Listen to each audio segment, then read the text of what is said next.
Just how wealthy was Black Wall Street? Did you know about one of the wealthiest places in American history? I was doing some research about the history of wealth in the USA, and I was surprised that no one was talking about this. Check this out. Black Wall Street was a nickname for the Greenwood neighborhood in Tulsa, Oklahoma, which was one of the most successful and affluent African American communities in the early 20th century. Picture it. At its peak, Black Wall Street was home to over 600 successful black-owned businesses, including grocery stores, hospitals, schools, banks, hotels, and theaters. You name it, Greenwood probably had it. Many people believed the neighborhood boomed because of the oil industry. But the truth is, the neighborhood was actually thriving before all of that. One of those businesses was founded by J.B. Stratford, who founded the Stratford Luxury Hotel right there in Greenwood.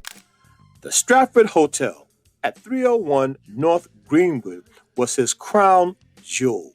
At the time, it was the largest black-owned, black-operated, and black guest-only hotel in America. JB was one of the founders, but he had a shortfall from grace as he got into legal duties. It was no secret that JB and his courts favoured black in their local courts in matters of racial justice, and people found his heavy hand of justice, well, a bit too heavy. But even JB wasn't safe from the biggest star of Black Wall Street by far. So, they discovered oil reserves just outside of Tulsa, right? The community had a thriving economy and was considered a model for African American success, right? In fact, from all economic gold, or should I say oil, that neighborhood birthed one of the richest kids in America of all time. Imagine being a multi-millionaire as a teenager in the 1900s. Wild. But that's exactly what happened. Sarah Rector gained notoriety in the early 20th century as the star child millionaire.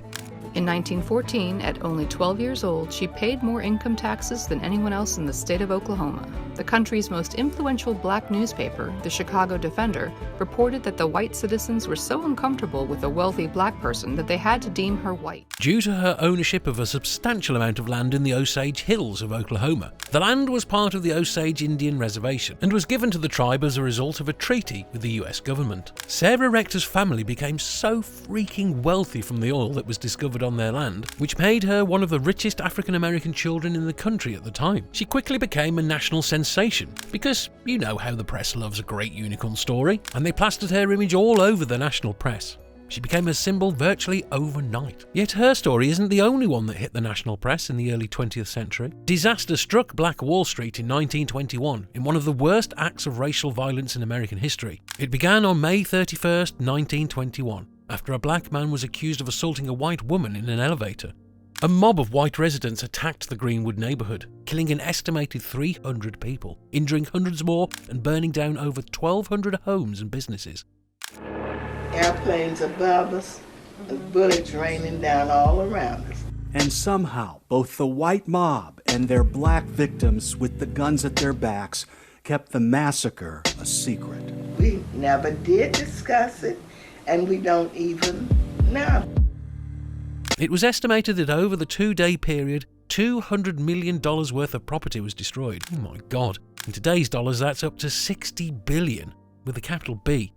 This sad event in American history was named the Tulsa Race Massacre of 1921. The financial losses for the residents of Black Wall Street were staggering, and it took years for the community to begin to recover. But, despite the tragedy of the massacre, the legacy of Black Wall Street continues to inspire.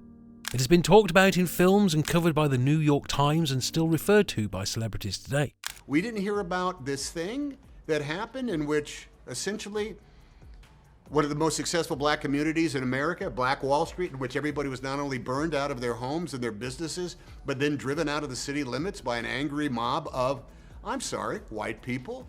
How is it that this was not taught to me? Many say that Atlanta could be the next Black Wall Street. Who knows? The trends are certainly similar. If you liked this video, you're going to love the story of the FBI's most wanted turned millionaire.